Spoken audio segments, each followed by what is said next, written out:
Good morning. It's a pleasure to be here. Thanks for the invitation. I'm very curious about the rest of the day, but I hope to make a good start for the discussion today. I was asked to introduce myself briefly. I'm a Dutch citizen who works in England, the Netherlands, and Norway, and lives in Scotland. So you will imagine how difficult my life could become in about 6 months from now, passing all kind of new borders that do not really exist at the moment. I have a long-standing interest in questions of democracy and citizenship and education, and I will talk a bit about that. I conduct empirical research, also a lot of theoretical research, and links to policy, and for the past 4 years I've been a member of the Education Council of the Netherlands, which is the group that advises the Dutch government and parliament on education matters. Asking to speak here is a really interesting challenge because there is already so much about these topics. I was wondering, is there anything I can add, but I'm the kind of person who is always looking for, is there something missing? Is there a kind of blind spot? Is there something that needs to be probed? And that's what I have prepared for today. So rather than to add to the evidence, you can say evidence is always an answer to the questions we ask. And what I'd like to do is to say, are there perhaps some more questions that need to be asked, or different questions, and can that help us in going forward with the whole question of education, democracy, and the future of Europe, and those are very big words. And you can already see what I will try to do in my title. I will want to raise some questions about this idea of common values, and I'll try to present a really strange argument that what we actually need for the democratic future of our living together are uncommon values. And I'll try to explain that. I have a PowerPoint with too much text, but don't worry about that because I always say it means there is at least one word for each of you in the room, and it's just your task to find the word that's there for you. Okay, the big question is about the future of democracy and the role of education, and it's really important to keep reminding ourselves democracy is not sort of hardwired somewhere in the brain. Democracy is something that needs work, ongoing attention, also from education. And that is particularly the case in a time, and it has already been mentioned, when democracy is under pressure. The rise of populism at the societal level. I speak to a lot of colleagues who are talking about really difficult conversations in classrooms, so it's not just happening outside of the school, and even explicit rejection of democratic values, for example, in the critique of multiculturalism. And the European Commission also identifies quite a number of these issues. So if we say that democracy needs attention, then the question is, what kind of attention do we need? What might education actually contribute? Because it's wonderful to invest our hopes in education, but it's really difficult to figure out, okay, what can education do? What can we realistically expect from it? And what is actually democracy doing in that discussion as a reference point? Now, one prominent answer that has emerged over the past years, not just at the European level. I recently did some work in relation to a proposed new law in the Netherlands on the future of citizenship education, and you see a strong emphasis on saying we need to focus on the common values that make our living together possible. And there is truth in that, but I also want to raise some critical questions so that maybe we can get as precise about the challenge as possible. So we see it in the Council recommendation. Here I'm referring to the proposal, speech from Jean-Claude Juncker, who also says Europe is not just an economic thing. It was first of all about values. Article 2, of the Treaty on European Union has already been mentioned, where it's indeed extremely clear that there are values at stake, and very particular values, and interestingly that these values are common to the member states, as it's put there. One question I want to ask is who actually owns these values? And this is one way to get into my argument, to also say maybe these values are uncommon, they are not in the possession of anyone actually, but they do something else. But when you read the text, quite often this ownership is claimed. So when I look at this sentence, these common values are the bedrock of our national democracies, reflection of who we are. They form the fabric of our union and so on. So you see a lot of words that say these are our values. So this project of teaching common values, when you look a little bit more carefully at it, there are actually three really big questions. What is teaching actually? How does it work? How is it possible? What is this commonality? What does it mean to have something in common? And what are values? So we can say they are there, and if people co-opt them and then act on them, then it's all fine. But the problem is, of course, that even if people talk about values, how that translates into action is always an open question. It also raises questions about this idea of community. So can we say that Europe is a community of values? So what then happens with the nations that want to leave that community? Do they no longer believe in those values? Can we think of nation states as communities of values? Or are we seeing increasingly that within nation states, like the UK, there is a lot of diversity and big discussions over what actually are the values? Scottish values are articulated quite differently from English values, for example. And can we think of democracy itself in that way? And I want to raise some questions about that idea of democracy itself. So if we say it's all easy, we have our values, we know who we are here, then you can say, what's the job for education? It's just to bring the next generation into this community of values. In education, that's called strong socialization, inserting newcomers into our community. But even this notion of community is already an interesting one. I'm pretty sure there are very capable people in the room who have views about the etymology of words. This is one contested but interesting one that says community goes back to com and munis. So actually a community is a place that has a wall around it. And what the wall does is a number of things. So it contains, it keeps people inside that boundary. And at the same time, the boundary also protects, so it also keeps out.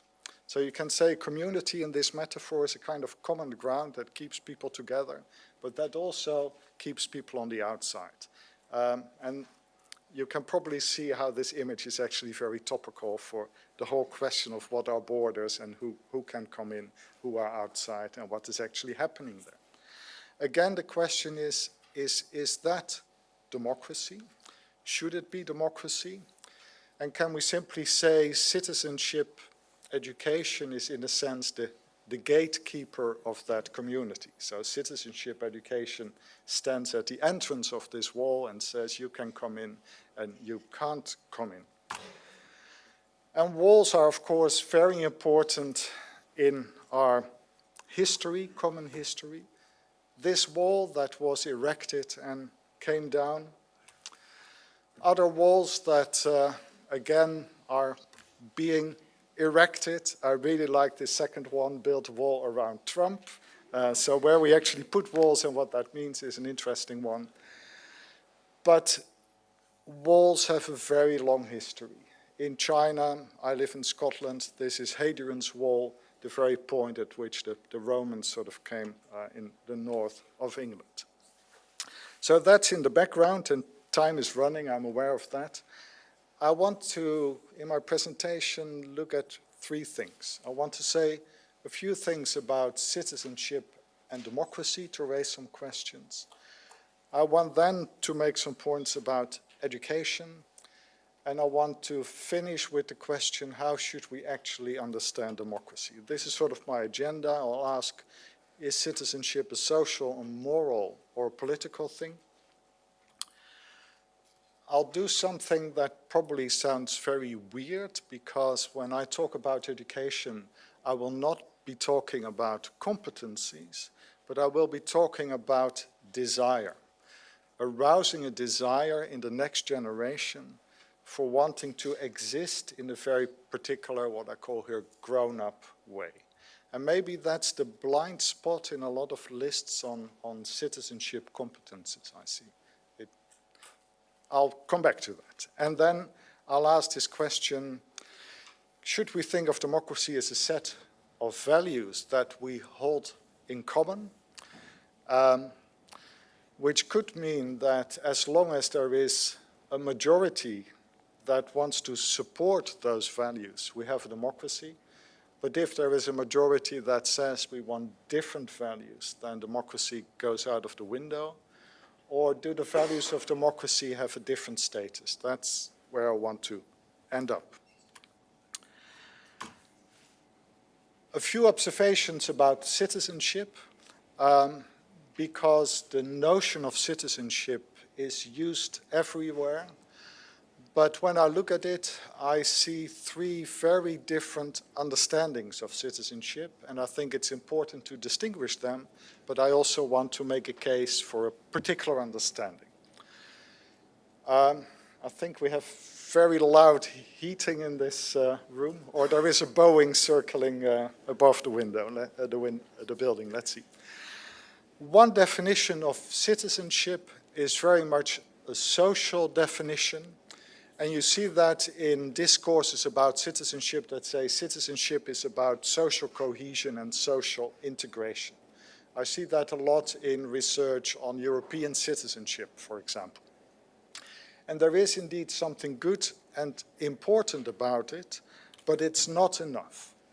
Because even societies that have a very high degree of social cohesion and integration are not automatically democratic societies, not automatic societies that take freedom, equality, and solidarity as their reference points. I always think what's the most cohesive and integrated society, it's probably North Korea, but there is something missing. So the social is important, but you can say it's not enough. A second definition of citizenship I see is what I would call a moral definition that very much emphasizes things like responsibility, respect also plays a role there, and participation, active citizenship, for example. This has become very central in Scottish education policy that says our key task is to educate responsible citizens. Again, my question is this enough? And there is a wonderful paper by two American scholars in citizenship education who have tried to analyze different definitions of citizenship. And they come to a similar conclusion where they say there are actually three quite different definitions. They talk about personally responsible citizens, citizens who are willing to do well in their communities. Participatory citizens, the citizens who want to come into action, and what they call justice-oriented citizens. And they have a very nice example where they say if in a city or somewhere it turns out that some people don't have enough food, and this has become a very real issue in many of our cities, they say participatory citizens are the ones that come into action. They organize a food drive. Responsible citizens will donate food, but they will not necessarily get into activism. Justice-oriented citizens will do all that, but they also ask the bigger question, how is it possible that in our affluent society some people have a lot and some people don't have enough? So this is already an interesting way to begin to think about these very different orientations to citizenship. But there is one very disturbing conclusion in this paper where they say the responsible citizens who want to do well in their communities are not necessarily interested in the democratic values of equality, liberty, and solidarity. And there you can say also the moral definition of citizenship is not enough. Just to be responsible and respectful without caring for the bigger democratic way of living together may not be enough. And therefore, in my own work, I keep arguing for saying we have to keep the connection between citizenship and democracy in focus, a political or democratic conception of citizenship. Of course, that raises further interesting questions because it's one thing to say democracy, it's yet another, how do we understand democracy? And I want to make a few points about that then help me to get into the educational questions. Basically, democracy is very easy. Inclusion of everyone in the ruling of everything. And when you look at the history of this, some of the big questions are who actually belongs to the everyone.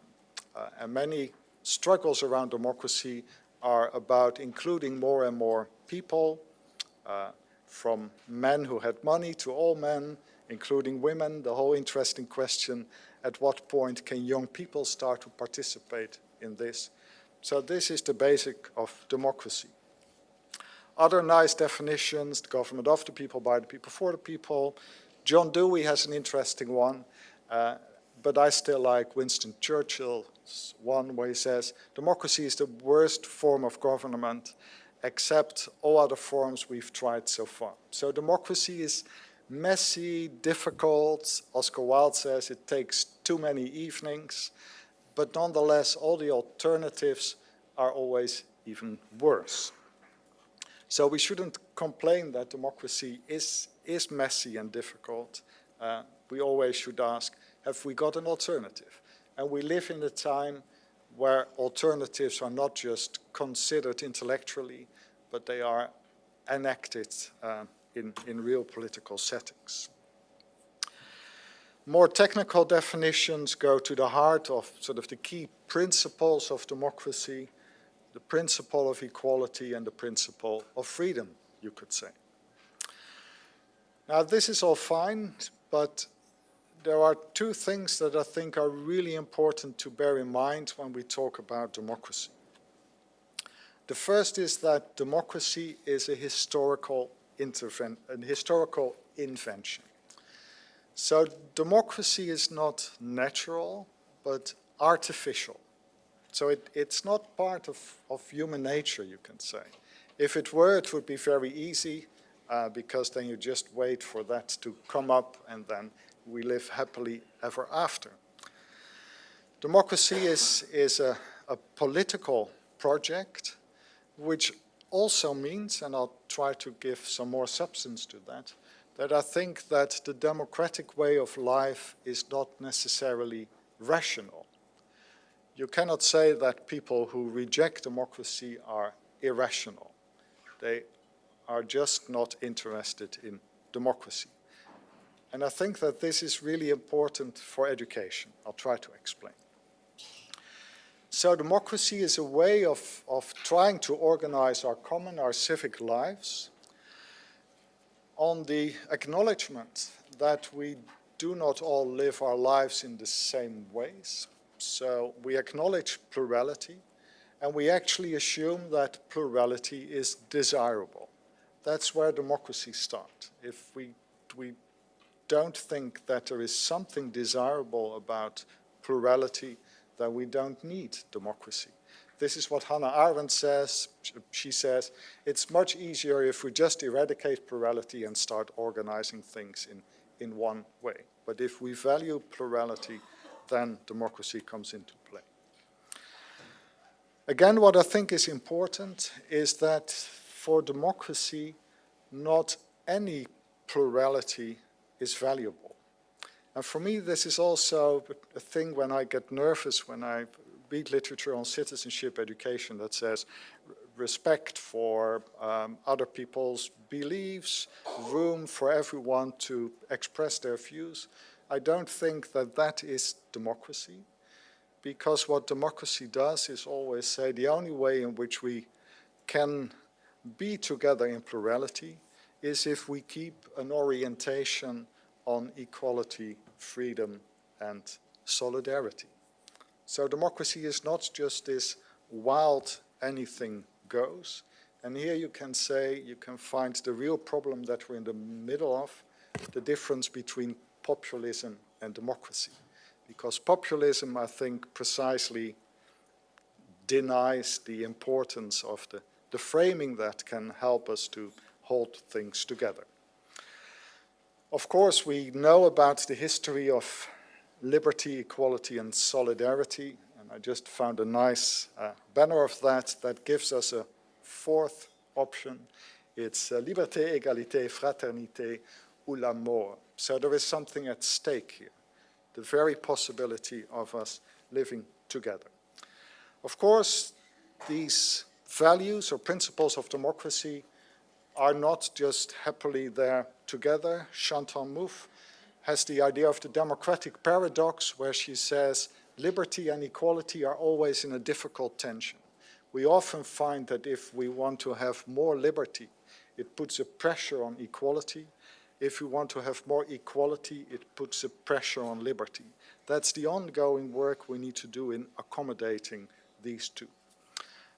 For a long time, when I spoke about democracy, I was only talking about liberty and equality, and then colleagues reminded me there is also solidarity.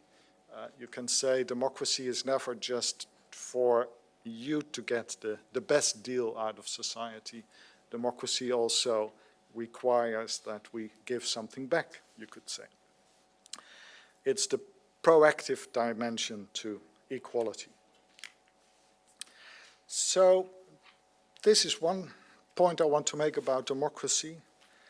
The other thing I want to highlight is that for me, democracy is not about choice, but the two are often conflated. This point was brought down to me really well at the time when Tony Blair was still in Downing Street. It seems like very long ago. And Tony Blair was saying New Labour is really boosting democracy by giving everyone in the country choice. And it was even on the website of the government. And then there was a newspaper letter from someone who said, actually, Mr. Blair, we don't want choice, we want democracy. And the point in this letter was to say, choice is always to get options on a menu. Democracy is about a question, what's going to be on the menu in the first place? So the Blair government was saying everyone should have the possibility to choose the school they want to send their children to, which is nice if you have a city like London. But at the time I was living in a very rural area where it was already quite a struggle to sustain one school. So if you say there should be 3 schools so that people can choose and 3 hospitals so that people can choose, it's a huge waste of money. So to conflate choice and democracy is a dangerous one.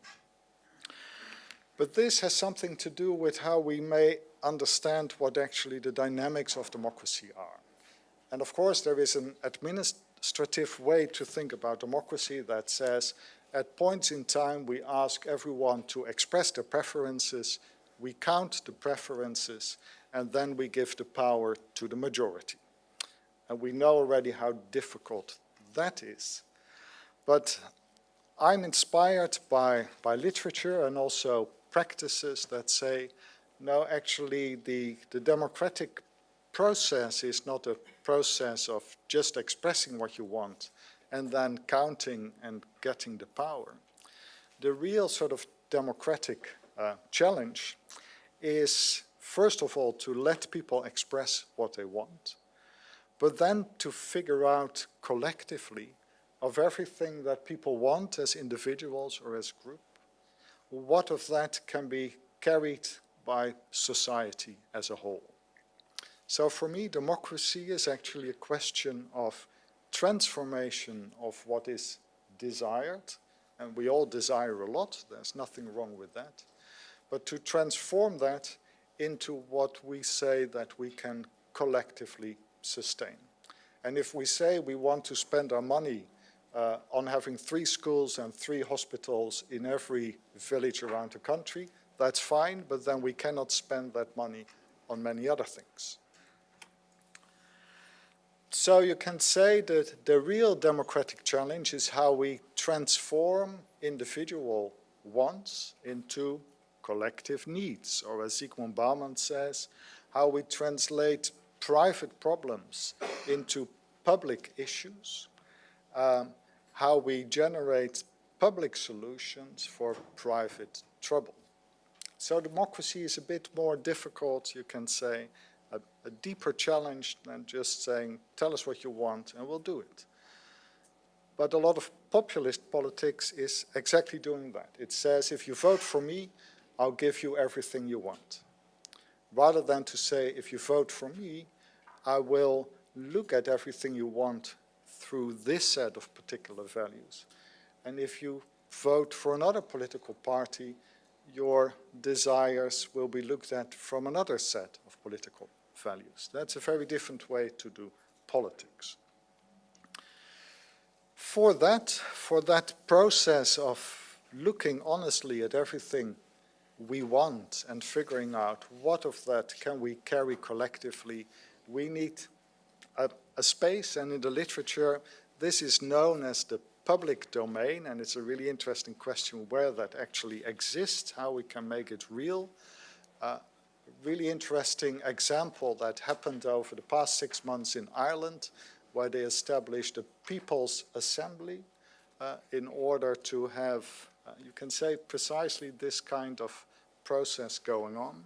A public domain, which is not the market, because the market operates in a very different way, but it's also not the private domain. It's the domain, and here I quote David Marquand, an English political scientist, who says, where strangers encounter each other as equal partners in the common life of society. This is the civic sphere that I think really deserves investing to define the public interest and produce public goods. And then Marquand also says, this public sphere, this place where we try to meet as citizens, needs a particular set of values, and these are precisely not the values of self-interest, but of collective interest, which may sometimes go against one's self-interest. What does that mean? Well, of course, I could cite more political scientists, but who needs political science when we have the Rolling Stones? The whole point of a democracy is that in a democracy you can't always get what you want.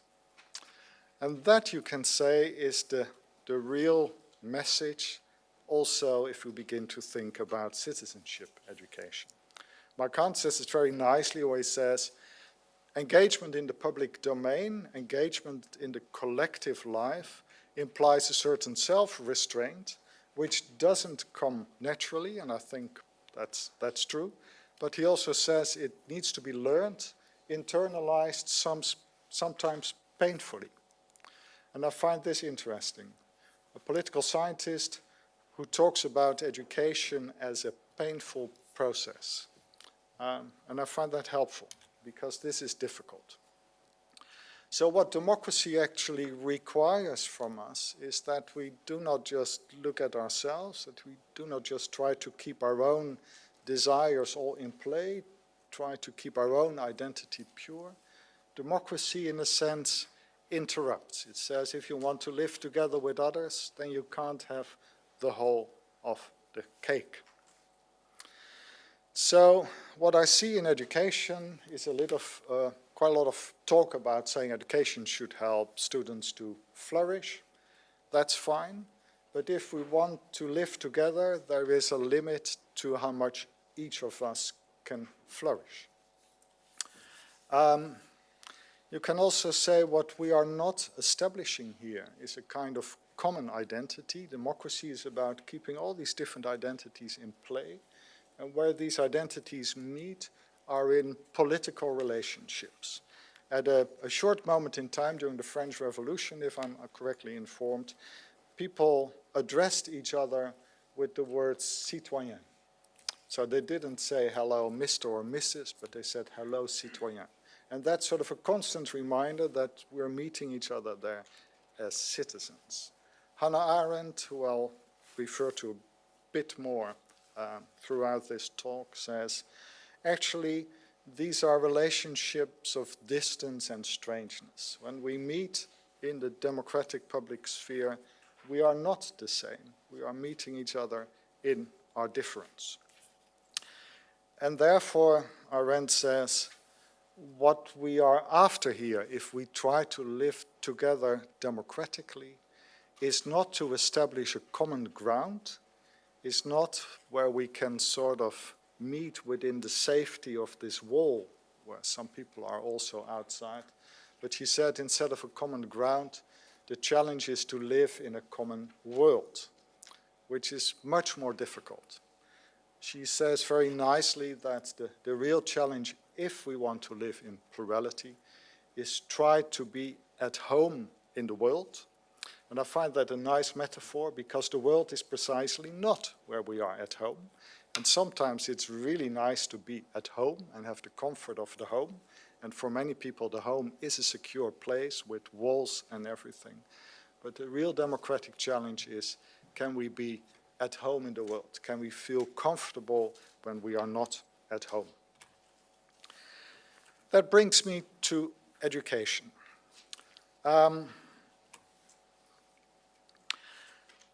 I've tried to argue so far that what democracy actually requires from us is this ability to be at home in the world, to live in a worldly or interrupted way, not with yourself, but in the world. That also means that democracy can never be about just maximizing your own desires, but always put those in the perspectives of the desires of everyone else we meet and that we try to live with together. Never to get a war over desires, but always with reference to equality, freedom, and solidarity. And this is important because, again, I think we live in a world where some people are willing to fight a trade war, for example, over desires.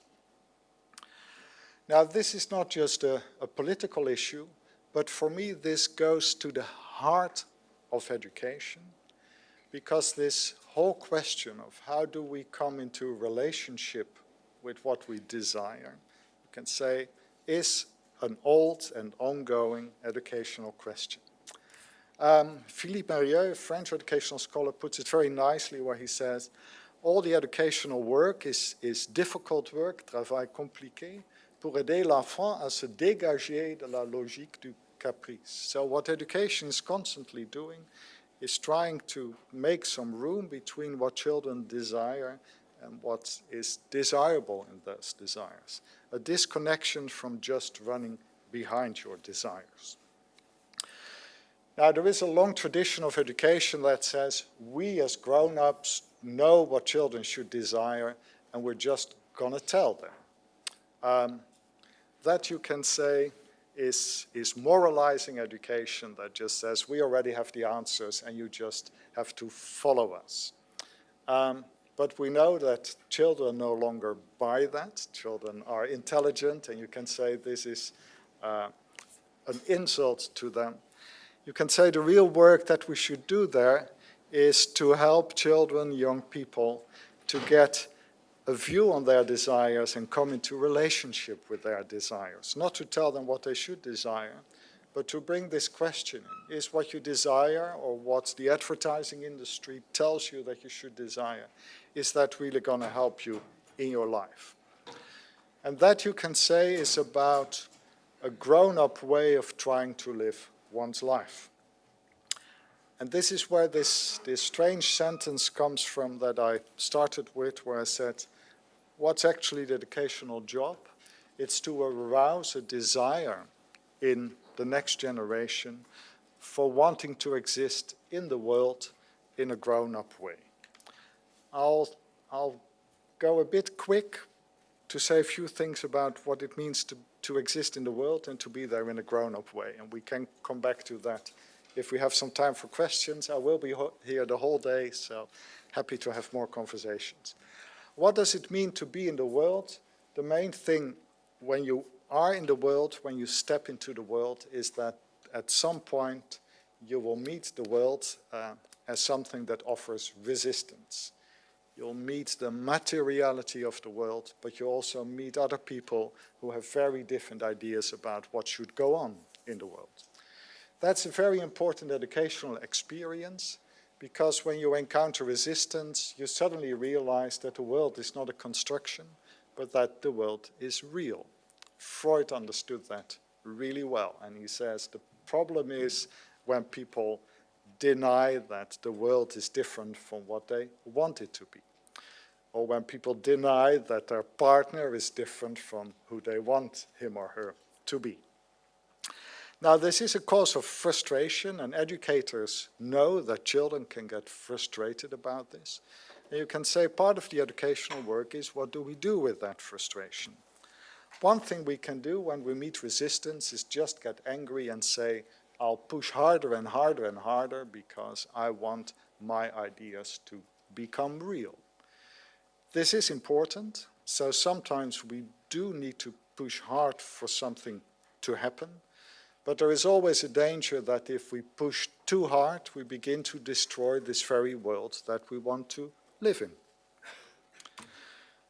What also can happen with frustration is that we say, gosh, the world is far more difficult than I thought it would be.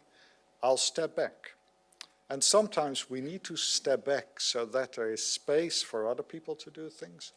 But if we step back too much, at some point we disappear from the world and we can no longer appear in the world. So you can say the real challenge, and for me this is an educational point, but at the same time a democratic point, is how can we stay in this middle ground where we don't destroy what we find there, but also not go back home, you could say. That's the challenge. That's, I think, where education happens, but I think this is also what democracy asks from us. What does this notion of grown-upness mean? It's a strange notion because a lot of people would say, oh, this is developmental psychology. You go through all the stages of Piaget or Kohlberg or whoever, and at the end of it, you are suddenly grown up for the rest of your life.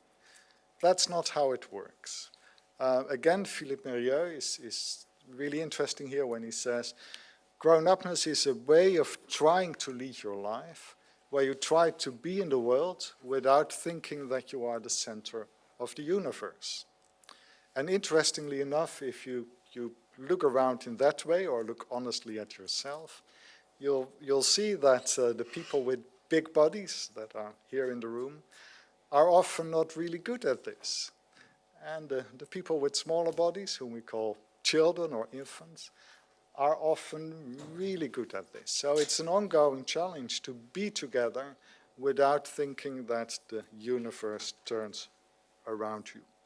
And there you can see we find this educational question, this question whether what I desire, whether that is what I should be desiring, I can desire, not just to live my own life well, but to live it well together, democracy. Also on a planet that has been saying to us for decades, I cannot give you everything you desire. So the grown-up life is not running behind your desires, although again we have a lot of industries that make money by just telling us desire more, don't ask difficult questions. But it's also not suppressing our desires. It's constantly figuring out where can we find the energy, where can we find the desires that are going to help us to live together well. So what does that mean for education? I'm quite liberal, so I'm always happy for people to say education should do this, this, this, and this. And I'm not saying, no, it shouldn't do that, but something else. But I just want to say this should also be taken care of in education. So competencies, fine, learning outcomes, fine. But also don't forget that education needs to have an interruptive quality. Not just giving students what they want, but also putting things in front of our students that they weren't looking for, maybe because they didn't even know that they could look for it. Things that stop them in their tracks where they meet the world. There's a lot of discourse that says the faster you can go through education, the better it is. If you can do secondary school in 4 years rather than 5 years, you're a better student. That may be fine in some cases, but these processes need time. So education is also a process that needs to slow down so that we can see our desires, experience our desires, figure out what it means to come into a relationship with our desires. And for that, we need to support children and young people to stay with these difficulties, often because what looks very difficult in the short term may turn out to be really important in the longer term. But in education, we can only work with what is in front of our eyes. The longer term will come later, so that's really difficult. For that, we need schools as unique institutions and places where we can put things in front of the next generation that they didn't ask for, weren't looking for, where we can give time and slow things down. The school as a place for practicing, for trying things out.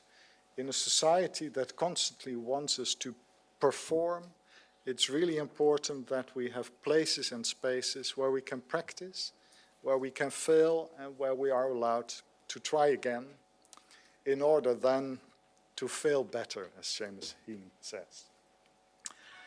Practicing what it means to try to be at home in the world. And that's where democratic education begins, but I also want to make a case for saying democratic education begins early, and it doesn't begin with many words. It begins with meeting the world, working with resistant materials in order to find out that what you would like to hammer out of this piece of stone is not what that piece of stone allows you to do.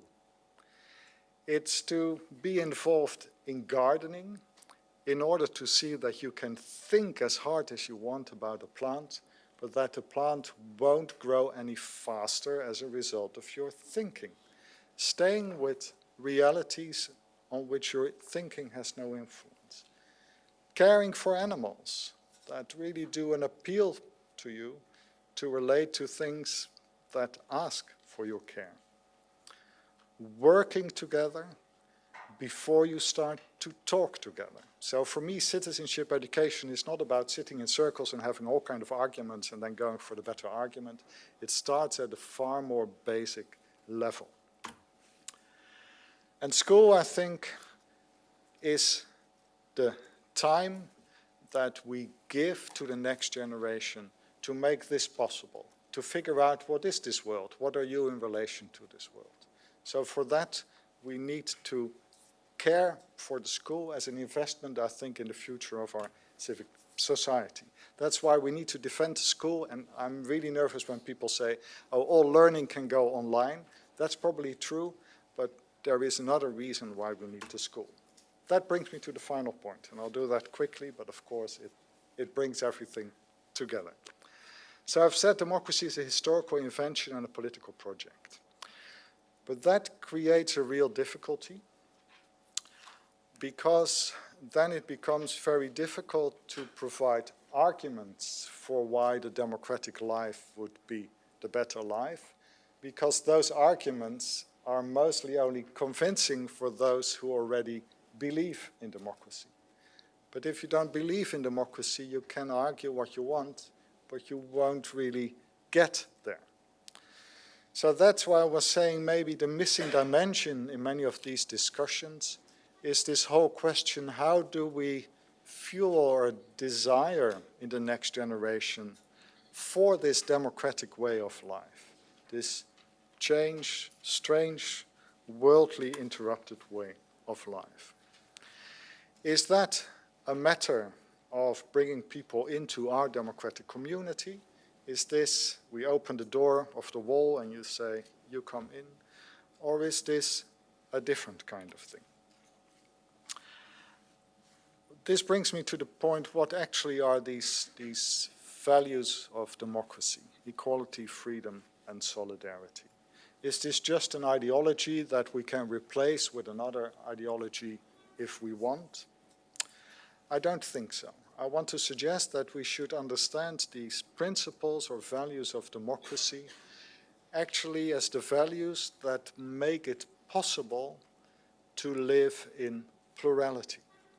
So anyone who wants to live in plurality, wants to have a space for their own way of life, has to concede that in order to keep that life into existence, we need to always safeguard equality, that we all have an equal opportunity to do that, liberty, that we are free to do that, but also that that requires ties of solidarity, that we become responsible for the democratic life. So if democracy or if democratic values are anything, they are not sort of a structure, but maybe we should think of them as an infrastructure, as something that needs to be in place so that it becomes possible to even have values. And that, you can say, is part of the educational work, where we try to move towards this experience to say, if you want to have values and you want to have different values, what then do we need to have into place so that we can have this common world? And that's my reason for saying these democratic values are not the values of some group, but they are actually the values that belong to no one, but need to be in place so that together we can try to live in plurality. For that reason, I would say they are uncommon. No one can claim them, but we need them all in our democratic life. Is there an argument for that? I think the only argument is a historical argument, where we need to keep reminding ourselves what goes wrong when we are no longer securing this infrastructure within which we can live in plurality. Historical examples where it became impossible to live in plurality, when societies become totalitarian. And here again I finish with Hannah Arendt, who says, plurality is actually not a problem that needs to be solved. Plurality is the very condition, as she calls it, for human action, the very condition under which we can all live together in freedom and equality in a common world that can never be a common ground. So that's far too much, but I hope it helps in opening up some conversations about these wonderful, important, and difficult topics. Thanks very much.